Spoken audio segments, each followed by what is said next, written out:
ପିଲାମାନେ ଗୋଟେ କ୍ୱେଶ୍ଚିନ୍ଟେ ଏବେ ଆମେ ସଲ୍ଭ କରିବା ଶତକଡ଼ାକୁ ନେଇକି ଠିକ୍ ଅଛି।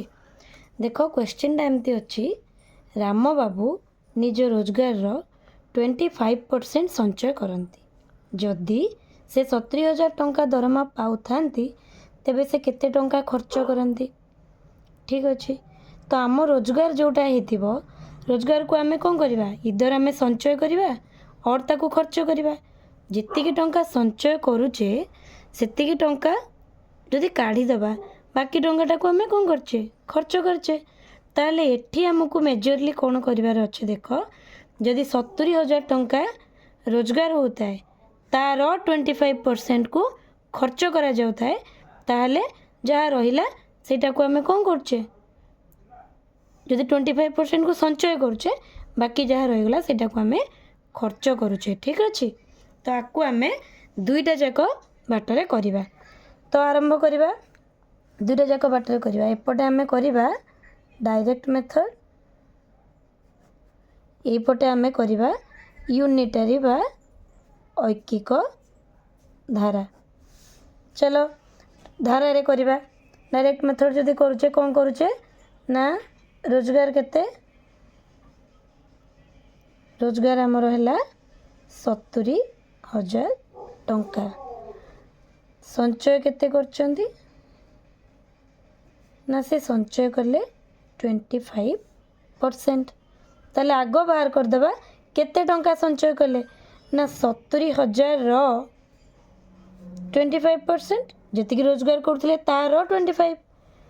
ତେଣୁ 70,000 ଗୁଣନ 25/100, 25%କୁ ଭଗ୍ନାଂଶ କରିଦେଲେ ଆମେ ସମାନ 100 ଭାଗରୁ 25 ଭାଗ କାଟିଦେବା 4, 25 ଚଉକୁ 100। ଏବେ 4ରେ କ୍ୟାନସଲ୍ କରିବା, 4 କେ 4, 30 ହେଲେ 4 7 28, 20, 4 5 20। ତାହେଲେ କେତେ ହେଲା? ନା 17,500 ଟଙ୍କାକୁ ସେ କ'ଣ କରୁଛନ୍ତି? ସଞ୍ଚୟ କରୁଛନ୍ତି। ତାହେଲେ ଖର୍ଚ୍ଚ କେତେ ରହିଲା ତାଙ୍କର? 70,000 ଟଙ୍କା ରୋଜଗାର କଲେ, ମାଇନସ୍ କରିଦିଅ 17,500।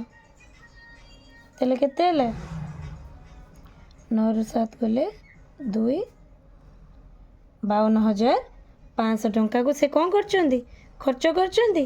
ସଞ୍ଚୟ କରୁଛନ୍ତି 17,500 ଟଙ୍କା। ଏଇଟାକୁ ଯଦି ଆମେ ୟୁନିଟାରୀ ମେଥଡ଼ରେ ବା ଐକିକ ଧାରାରେ କରିବା, ତାହେଲେ କେମିତି କରିବା? ନା ଆମେ ଲେଖିଦେଲେ ରୋଜଗାର କେତେ ଟଙ୍କା? ରୋଜଗାର ହେଉଛି 70,000 ଟଙ୍କା। ସଞ୍ଚୟ ତାଙ୍କର 25 ଶତକଡ଼ା। ତାହେଲେ ଯେତେବେଳେ 100 ଟଙ୍କା ତାଙ୍କର ରୋଜଗାର, ସେ ସଞ୍ଚୟ କରିଛନ୍ତି 25 ଟଙ୍କା। ଯେତେବେଳେ 1 ଟଙ୍କା ହେଇଥିବ ରୋଜଗାର, ସେ ସଞ୍ଚୟ କରିବେ 25/100 ଟଙ୍କା। ରୋଜଗାର କମ୍, ସଞ୍ଚୟ ବି କମ୍। ଯେତେବେଳେ 70,000 ଟଙ୍କା ତାଙ୍କର ରୋଜଗାର, ସେ ସଞ୍ଚୟ କେତେ କରିବେ? 25/100 ଗୁଣନ 70,000 କାଟିଦେଲେ ତମକୁ କ'ଣ ମିଳିଲା? ସମାନ 17,500 ଟଙ୍କା ମିଳିଗଲା ସଞ୍ଚୟ। ସେଇଭଳି ଭାବରେ ଆମେ ପୁଣି ଖର୍ଚ୍ଚ ବାହାର କରିଦେଇପାରିବା।